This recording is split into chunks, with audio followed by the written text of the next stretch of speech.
Hi hello ఎలా ఉన్నారు? నేను మీ ఆంధ్ర పిల్ల సిరి. అందరూ బాగుండాలి, అందుట్లో మేము ఉండాలి అని ఈరోజు వీడియో స్టార్ట్ చేద్దామండి. ఈరోజు శ్రావణ శుక్రవారం కదా, అందుకని వ్రతం చేసుకోపోయినా పూజ చేసుకొని ఒక 5గురికి ముత్తైదులకి తాంబూలాలు ఇచ్చుకోవాలని పూజ చేసుకుంటున్నానండి. నా దగ్గర ఉన్న విగ్రహాలను ఎలా శుభ్రపరచుకుంటున్నానో మీకు తెలియజేయడానికి ఈ వీడియో ముఖ్యంగా చేస్తున్నాను. నా దగ్గర ఉన్న లక్ష్మీదేవి విగ్రహాన్ని, విఘ్నేశ్వర విగ్రహాలను తీసుకొని ఆవు పాలు తీసుకొచ్చుకొని పసుపు వేసుకొని ఇలా శుభ్రపరచుకుంటే చాలా మంచిదంట. ఆ లక్ష్మీదేవి అమ్మవారికి చాలా ఇష్టం అంట. అందుకో నేను ఎప్పుడు పూజ చేసుకుందాం అనుకున్నా సరే నేను ఇలా చేసుకుంటానండి. ఇంకా పాలతో శుభ్రం అయిపోయిన తర్వాత ఇప్పుడు నీళ్ళతో కూడా నేను ఇలా శుభ్రపరచుకుంటున్నాను. ఇలా శుభ్రపరచుకున్న తర్వాత పక్కన పెట్టేసేసి ఆ చిల్లరను కూడా శుభ్రంగా నీటితో 2-3 సార్లు కడిగేసి పక్కన పెట్టుకొని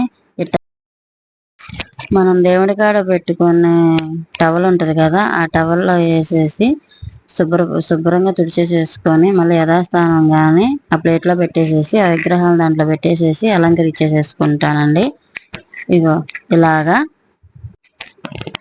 ఇలా అలంకరించేసేసుకున్న తర్వాత ప్రసాదం పెట్టేసి కొబ్బరికాయ కొట్టేసి ఇవన్నీ చూపించడానికి నా ఫోన్ అయితే సపోర్ట్ చేయట్లేదు.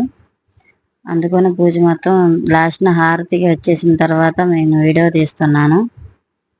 ఏమనుకోబాకండి, నా ఫోన్ సపోర్ట్ అయితే ఇవ్వట్లేదు. ఆ లక్ష్మీదేవి అమ్మవారు అందరినీ చల్లగా కాపాడాలని కోరుకుంటూ ఇలా 5గురు ముత్తైదులకి తాంబూలం ఇచ్చుకుందాం అనుకుంటున్నాను కదా, ఇక వచ్చేసారు వీళ్ళను. అంతలోకి మా వారు వచ్చేసారు. మా వారి చేత కూడా నేను ఆశీర్వాదం తీసుకుంటున్నాను. మా వారు నేను ఇద్దరం కలిసి మా అత్తయ్య మాకు ఆశీర్వాదం ఇస్తుంది.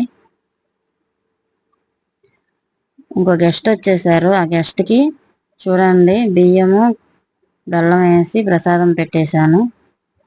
కానీ ఈరోజు సంతోషమైన విషయం ఏంటంటే ఇదేను, మా ఇంటికి గోమాత వచ్చింది. మా ఇంటి దగ్గర అమ్మాయి కూడా తనకి గడ్డి తినిపించడానికి చూస్తుంది, కానీ భయంతో అల్లాడుతుంది.